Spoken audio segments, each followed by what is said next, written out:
Hi, I'm Nick with TeBock's Landscape. Welcome to the 2026 Des Moines Home and Garden Show. We're right here in our booth today. We're just going to talk about some of the things that we're offering here at the booth. So we like to bring in a lot of colors. We like to bring in a lot of textures so we can show potential homeowners many of the items we could use in your landscape. For instance, here's a patio inlay where we can bring out a few different colors, kind of a really cool, almost retro design. But some of the other things we like to incorporate, so we can do paver patios, but we can still make it look rustic with some limestone elements.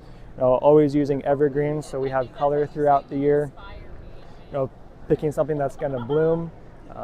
We got work that we've showcased behind us. Everybody loves an outdoor fire feature when it comes to their landscape. So here's an outdoor fire pit that you could put in your house.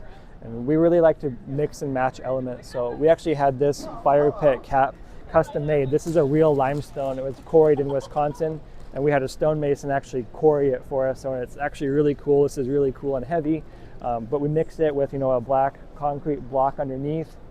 Same thing, we brought out the elements of a concrete block bar behind here. So we can just really bring in a lot of elements, really make an outdoor space look nice and cozy, and we can just make it look great.